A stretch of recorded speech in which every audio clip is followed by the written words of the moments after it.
আসসালামু আলাইকুম ওয়া রাহমাতুল্লাহি ওয়া বারাকাতুহু। আপনাদেরকে একটা খুশির সংবাদ শোনাই। এবছর নির্বাচনে হাসনাত আব্দুল্লাহকে তো আপনারা সকলেই চিনেন। তো হাসনাত আব্দুল্লাহ ফাঁকা মাঠে আসলে গোল দিতে যাচ্ছে। অর্থাৎ প্রথমবার নির্বাচন করেই সে আসলে এমপি হয়ে যাবে, সংসদে যাবে। এটা আমরা আশা রাখছি আলহামদুলিল্লাহ। তো কেন আসলে সে ফাঁকা মাঠে গোল দিতে যাচ্ছে এটাই আপনাদের কাছে আসলে বলবো।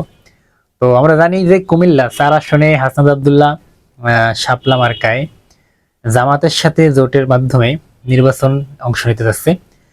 তো এখানে মূল বিষয়টা হচ্ছে, মজার বিষয় সেটা হচ্ছে হাসনাত আব্দুল্লাহকে আহ, জেতানোর জন্য বাংলাদেশ জামায়াত ইসলাম কিন্তু জামায়াত ইসলামের পক্ষ থেকে যে মূলত এখানে নির্বাচন করতে চাইছিল তাকে কিন্তু সরিয়ে নেওয়া হয়েছে এবং হাসনাত আব্দুল্লাহকে সুযোগ দেওয়া হয়েছে। অন্যদিকে তার যে সব থেকে বড় প্রতিদ্বন্দ্বী বিএমপি, তো বিএমপির কিন্তু যিনি ওখানে মনোনয়নপত্র জমা দিয়েছিলেন তার কিন্তু মনোনয়ন বাতিল হয়েছে।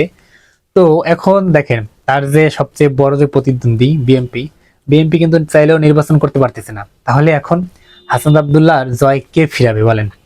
অন্যদিকে এখন মনে করতে পারেন যে অন্য অন্য দল তো আছে, তারা কি নির্বাচন করবে না ওই ওই আসনে? দেখেন অন্যান্য যে ছোট ছোট দলগুলো আছে সেগুলো আসলে মানুষের কাছে অতটা গ্রহণযোগ্য না, তাদের নামও মানুষ জানে না। তো সেক্ষেত্রে তাদের তো প্রশ্নই আসে না। তো হাসনাত আব্দুল্লাহ কিন্তু খুব সহজেই চাইলে এই আসনে নির্বাচন হওয়া মাত্র অপেক্ষা, এর ভিতরে কিন্তু সে সংসদ সদস্য হয়ে যাবে ইনশাল্লাহ, আমরা আশা রাখছি। তো আসলে তার ভাগ্যটা খুবই ভালো, আমার কাছে বিষয়টা খুবই ভালো লাগছে যে হাসনাত আব্দুল্লাহ প্রথমবার নির্বাচন করার মাধ্যমে তিনি কিন্তু একজন সংসদ সদস্য হিসাবে ইনশাল্লাহ আমাদের মাঝে ফিরে আসবে, আমরা দেখতে পারবো। তো এটা আমার কাছে ভালো লাগছে। আপনাদের কাছে কেমন লাগছে অবশ্যই জানাবেন।